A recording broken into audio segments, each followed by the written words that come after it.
जे तू थोड़ी घबरा जा।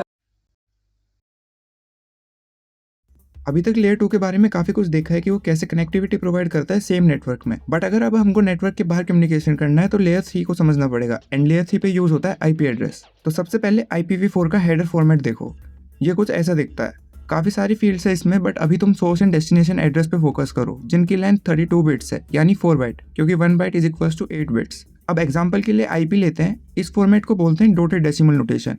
इसके 4 पार्ट हैं और अभी मैंने बताया कि टोटल आईपी की लेंथ होती है 32 बिट्स, यानी इसके सभी पार्ट्स हुए 8 बिट ईच एंड इन्हीं पार्ट्स को नाम दिया गया है ऑक्टेट का। अब समझते हैं डेसिमल हेक्साडेसिमल बाइनरी में कैसे कन्वर्ट करते हैं। एग्जाम्पल के लिए नंबर लेते हैं 3294।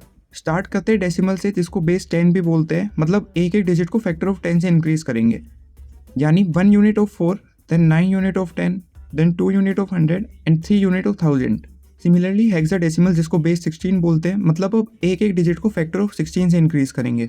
सबसे पहले e टाइम्स 1 एंड e की हेक्साडेसिमल वैल्यू होती है 14, देन 16 के फैक्टर से इंक्रीज करेंगे and it will be t times 16 and value of d is 13, मतलब 208। सिमिलरली लास्ट डिजिट एंड अब इनका सम करेंगे तो वैल्यू आई 3294। अब बाइनरी पे आते हैं एंड इसको बेस 2 बोलते हैं, यानी अब एक एक डिजिट को फैक्टर ऑफ 2 से इंक्रीज करेंगे।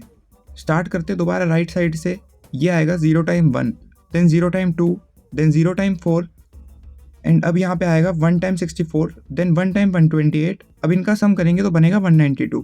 तो ये तो था कुछ बेसिक, बट अब अगर तुमको बाइनरी को डेसिमल में कन्वर्ट करना पड़े तो सिंपली राइट साइड से स्टार्ट करो एंड बाइनरी डिजिट की वैल्यू उनके ऊपर लिख दो एंड अब सिंपली जहाँ 1 है उन सबको ऐड कर दो। अब दूसरा एग्जांपल लेते हैं जिसमें हमको डेसिमल को बाइनरी में कन्वर्ट करना है।